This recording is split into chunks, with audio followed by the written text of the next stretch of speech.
guys, I'm Tinama Donsela and welcome back to the Runway Podcast. I am your host and today is a day like no other. If you've ever heard about the multi-billion rand industry of plastic surgery, your BBL, your tummy tuck, 360 lipo, and are wondering what happens when you do the surgery and then you have to go into recovery afterwards, right? We all love a good shape, right? We all have a good body shape. We all like to look good. And we all, there's this, I don't have to call it a fad or a phenomenon that's going on.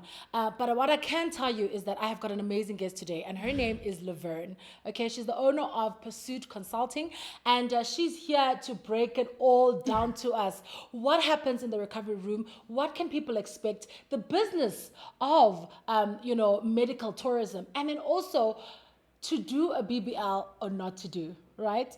Okay, let's all welcome Leverne. Bo, bo, bo, bo. Thank you so much for having me. I don't know how you're going to beat that intro, but I know, I'm just like, you know what? I had prepared an intro, Leverne, I must tell you, right? But I think I generally do get nervous when I don't know, when I feel like I'm under pressure, right? And I'll tell you where the pressure comes from in a second. But I want you to basically just give us a little bit of a background into your business. You are basically the owner of Pursuit Consulting. And what you do is basically take care of patients after they've had a medical surgery. correct. Okay? So that is a big job, you know? It is. It's a lot of work. I think people tend to think like, wow, you got the most amazing job. Your time is flexible. It is. We do. Our time is flexible. But I think, one thing about it is, and I love my team for it, is that you have to be passionate about people. Me finishing school at a very young age and not knowing what I wanted to do. I do come from a family that is in law and, in the medical industry. And my mom was just like, well, you finish school early, you can't enroll, for medicine, what are you going to do? And that's when I started, venturing out into aromatherapy, reflexology, and more into the beauty industry. But I always found myself linking back into healthcare, which was great. I then went overseas, worked in the UK for a little bit, came back to South Africa, never went back to the Eastern Cape, put stop in Johannesburg. My mom was like, are you coming back? I'm like, yeah, I'm in Johannesburg. Don't think I'm going to come back, so find a job here. It started off in such an amazing journey for myself. My plan was to go back overseas, but life happens. And I got great opportunities. I worked for very well-known companies, very well-known people, and the doors just opened at the right time, at the right place. So the knowledge and the experience that I gained from these professionals as well as entrepreneurs, it inspired me to really figure out what I wanted to do with my life. I worked for a very well-known plastic surgeon for nearly 7 years, and he taught me a lot about humanity. And for me to pull away from that, I found it very difficult. So I knew that I had to still tap into the industry that he exposed me to, but obviously within my scope of practice. And so I designed my business. I really thought long and hard about it. And because I'm so passionate about culture and learning different types of cultures internationally, I love foreigners. I love our people. And there's always, there's that gap of when you go to a foreign country, there's that language barrier, there's that culture barrier. And I just found myself during healthcare that I was able to bridge that gap. The miscommunication between doctor and patient relationship, there was a huge issue. So I always found that how can I improve that? And going through the trauma cases that we dealt with, people far away from home, and they traveled from Nigeria, Angola, Benin, from all parts of the country, and they're here for 6 months. It puts a lot. It slows down recovery. It changes the perspective of their life. They feel like they have no purpose anymore because they're stuck in a hospital where no one really knows who they are, who no one really cares who they are. So it's just really tapping that culture and that humanity back into society. So the way I designed my business was before COVID, and I literally wanted everything to be done virtually. All I wanted was the patient to jump on the plane, and when they get here, everything is sorted. From flights, accommodation, transport, who their surgeons were, who was going to look after them, who was going to manage their personal belongings while they are in hospital, keeping the family updated while they're in the hospital. Connection is very important. So for me, that's what I wanted to do. And then COVID happened. And COVID for me was a blessing in disguise. Oh, for real? I loved COVID. Oh, wow. Because it helped me to be calm. It helped me to really think wisely about my business. I wasn't really big on investors. I had a lot of people that wanted to invest into my business. But I just thought that at the right time, at the right place, my business will grow. Yeah. Because my business is not just about finances, but it's also about my patients. And I'm 3 years later, and all my referrals have come from word of mouth. Yeah, it's really been a journey that I did not expect to have so many patients on my platform. Yeah. I've built very good relationships with surgeons, with patients. Trust, husbands are so important. Woof. You got to please the husband, not the wife.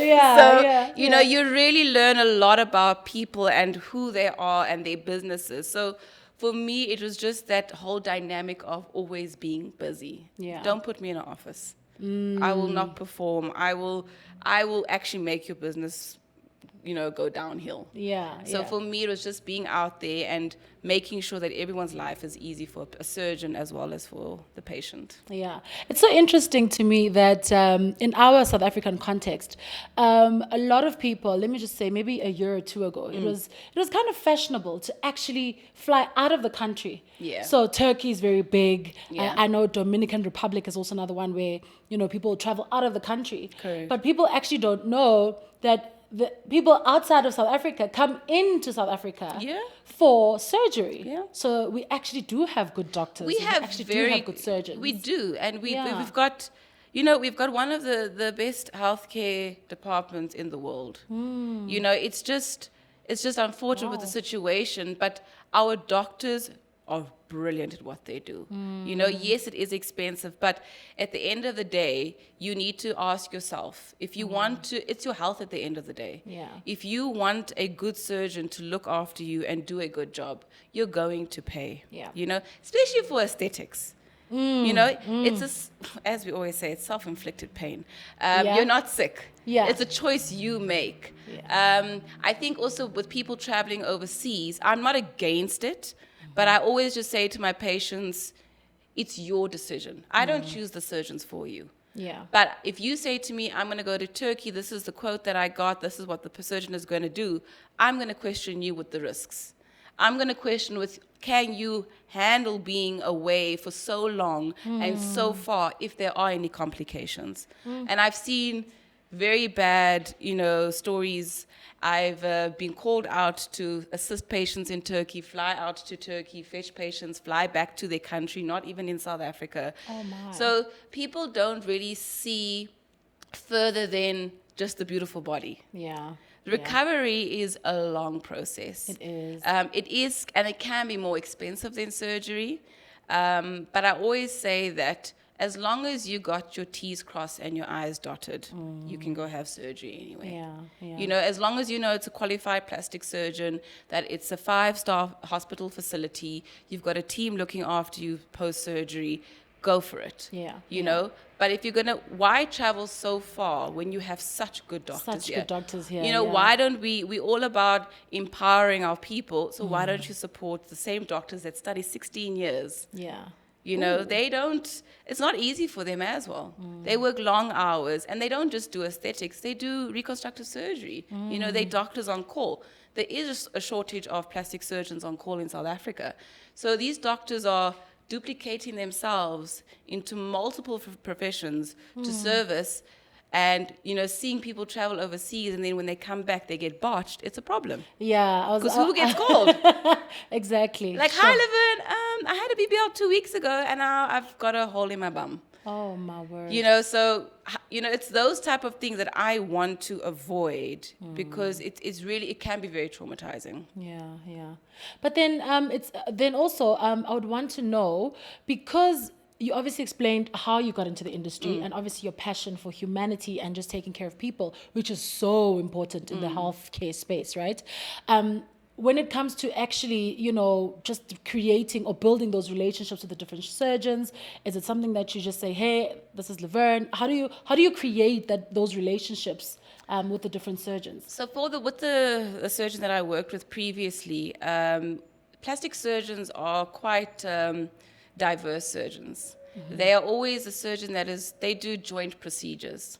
So I build my relationships through always saying, hey, doc, can you come? Doctor needs a orthopedic or a general surgeon. So my database just grew and grew. My need to this database just grew and grew. Yeah. So when someone phoned me and said, look, I've got a patient from Nigeria, they need to check their pacemaker, then I automatically knew who the best surgeon would for that particular patient. So that's how I started to build my relationships and grow my network.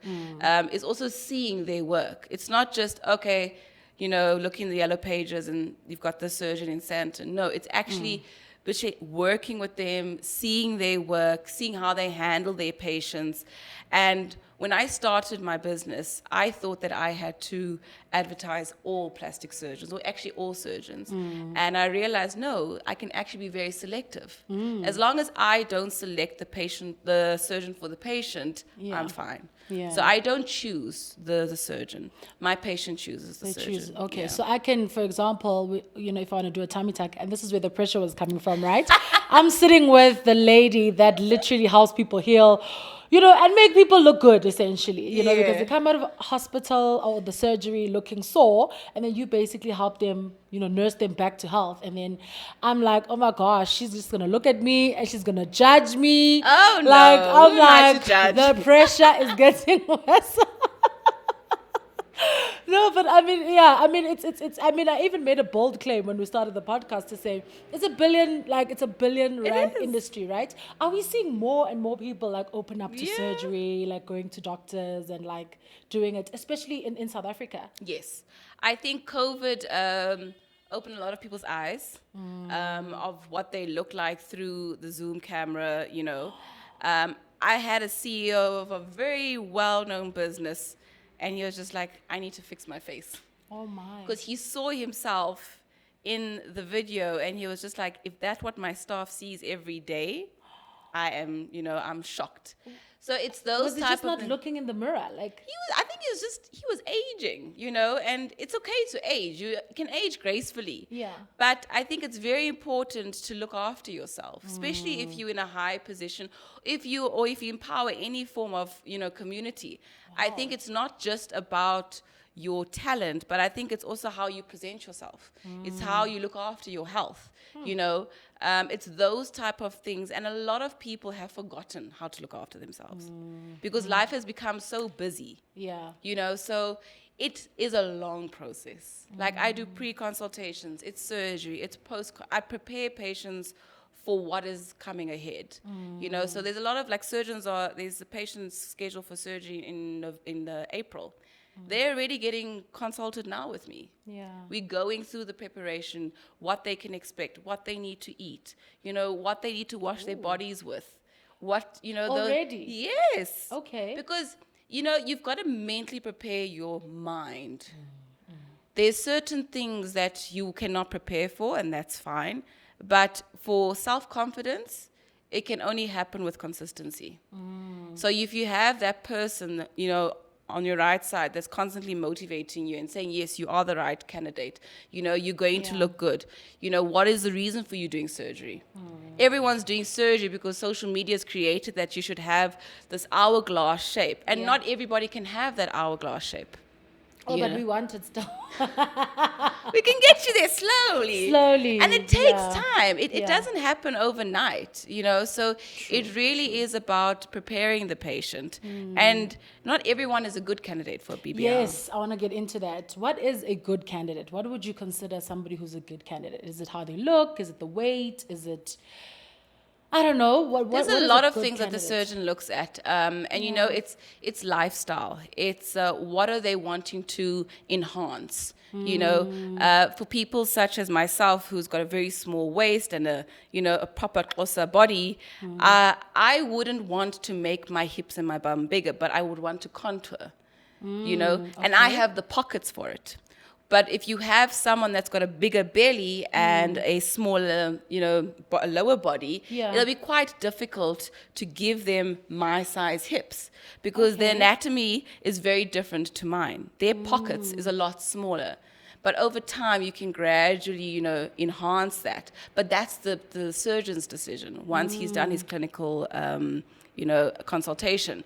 Yeah. So those are the biggest things that we look at. And obviously, lifestyle is very important.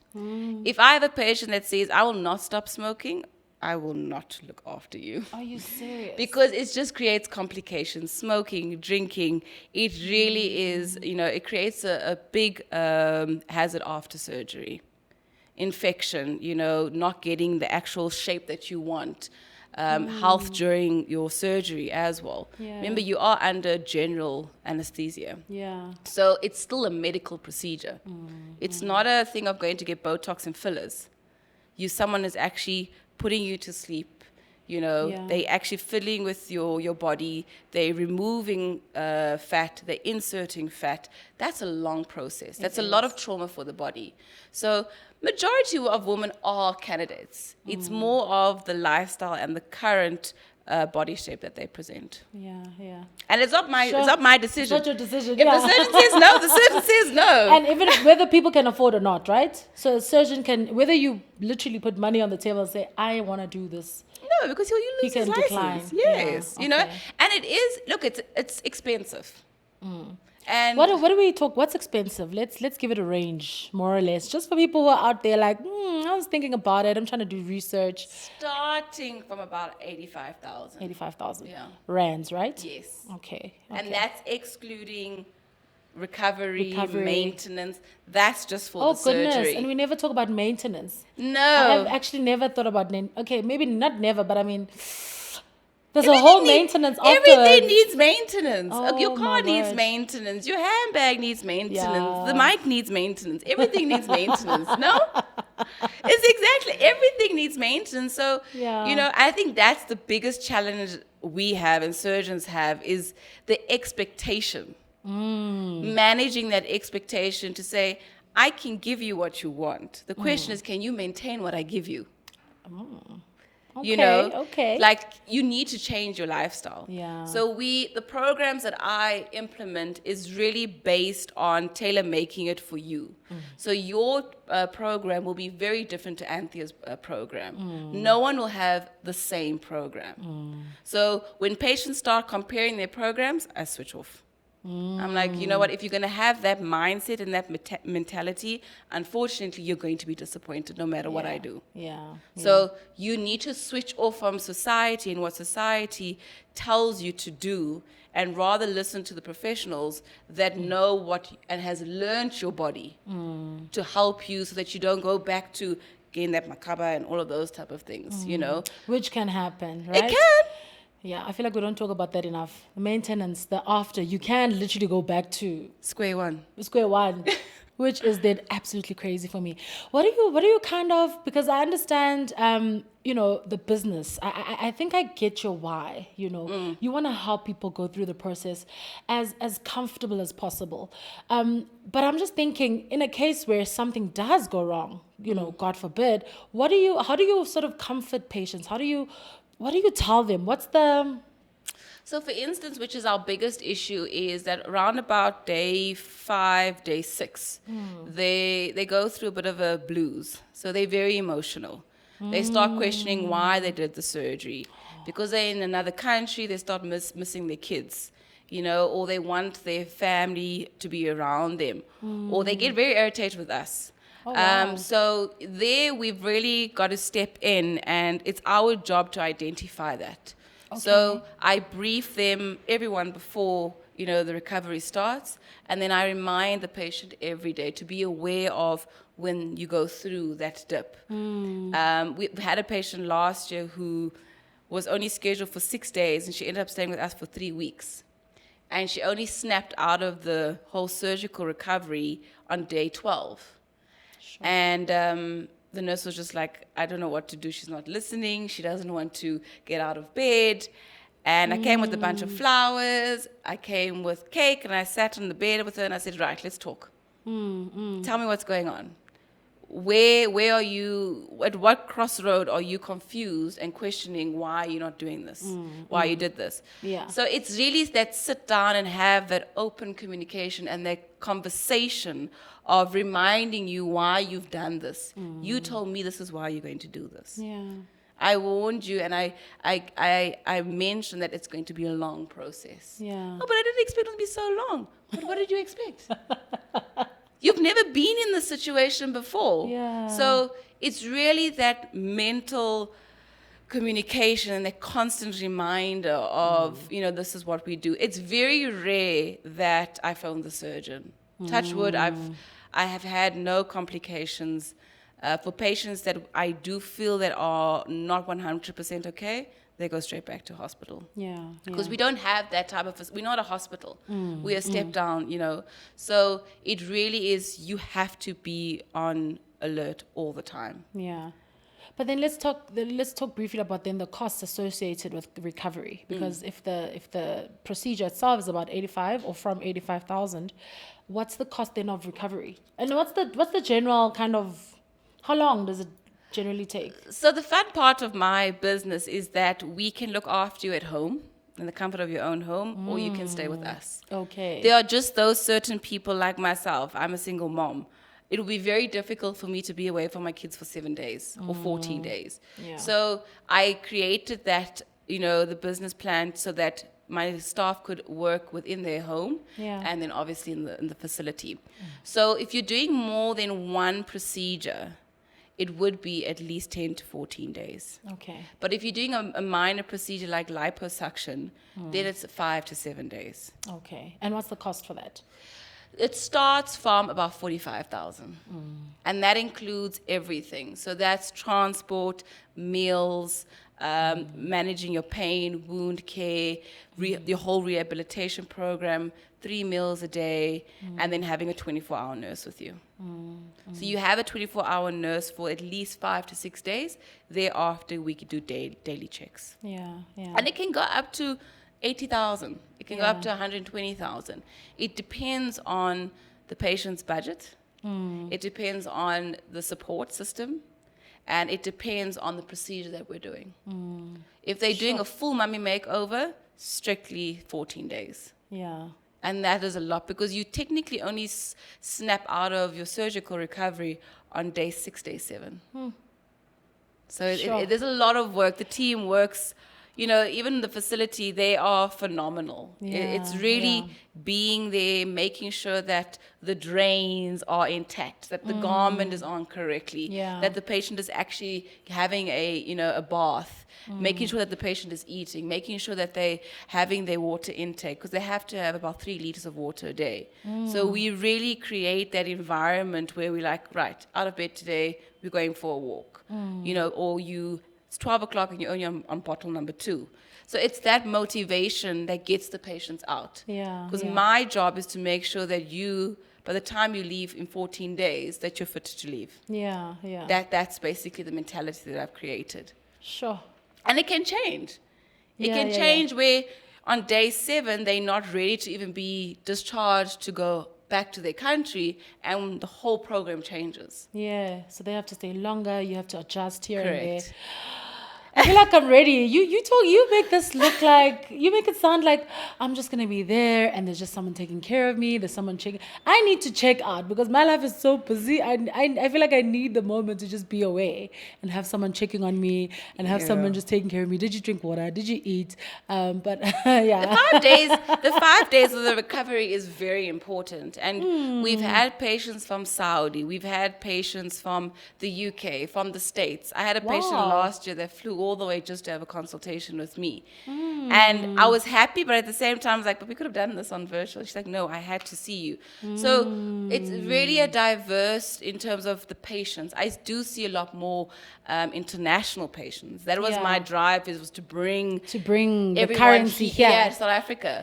But the service just, it really went out into servicing my own local people. It's been a very good journey, but I think it's a different journey for everybody. Yeah, of course. And you build such a good relationship that you still end up being friends for like 2 years. Right? Yeah. So it's really good. And sometimes it's not just one procedure. Sometimes the patient needs to go for a revision. Oh my goodness. Those are managing expectations. Yeah. But you said he will do the procedure in one go. No, sometimes the body doesn't react the way we expect it to react. So you have to go for a revision. Yeah. So it's that whole mental preparation again. It's that whole financial preparation God, again. like right? So you're acting like a psychologist almost because you literally have to prepare them before, prepare them during, and then that aftercare support. Yeah, it's a lot. Where do you debrief? Like just as, obviously, I mean, I can imagine you go through or you see a lot of different people, a lot of different races, people from different countries. Where's your outlet? Like you're like, okay, this is where I just want to, you know what I mean? Like unwind and just be myself and regroup. You wouldn't believe, but it's actually when I'm with my patients. Oh, for real? So the best part of my day is when I am massaging my patients. Like I literally set up the room that it's so tranquil that I block myself out and I remind myself what I do. I traveled a lot last year. I had a business project in Maldives. So I traveled quite a bit to the Maldives. And at that time, I was like, I thought this would have been my, time out. Yeah. It was a good time out, but I realized that just being alone with my patient was more than enough with me. And my kids, obviously. Yeah. That's comforting. I'm ready. I'm ready to sign up. Where do we sign up? Where can people find you? Where can we kind of, just let our audience know where to find you? Maybe just give us your email. Well, maybe not. Yeah, social media handles. Where can people actually just connect with you? So we do have a website, which is pursuitconsulting.co.za. You'll find us on Facebook. You'll find us on Instagram. I'm not very big on Instagram, and everybody will like, Laverne. I'm like, yes, I'm getting there. I'm growing. Bear with me. But and Pursuit Consulting on Instagram, or they can contact us on 084-828-6096. And it's a pretty much, it's an easy process. It's really much. You make it sound easy. It is. You generally make me feel like I would be at home, I'd be comfortable. Because obviously dealing with the pain of surgery and just not knowing what's going to happen, having someone like you that's going to talk me through everything, it's already making me feel like, okay, it's actually doable. I have a question for you. So when you buy a car, we all tend to go for a second-hand car because it's cheaper. Yeah. But then we don't realize that it costs us more to maintain that car. Yeah. Where if you buy a new car or a demo car, it comes with a service plan, it comes with a motor plan. Yes. So when it's due for those services and that maintenance, they're going to sort it out for you. Yeah. So that's exactly what we do. Okay. So you're going for a new body. You're going to the surgeon, we're your insurance, to say, we got you. We got your accommodation, we got your transport, we've got your recovery program. Yeah. So for us, that's just the way that I see it. It is expensive, but it's worth the expense if it's got to do with your life. Yeah, amazing. And I love the fact that you can choose your own surgeon and then literally obviously go to Pursuit Consulting for the aftercare. Correct. Can the surgeon say, no, not Pursuit, go to They are more than welcome to that, but it's very rare that they do. Well, there you have it, guys.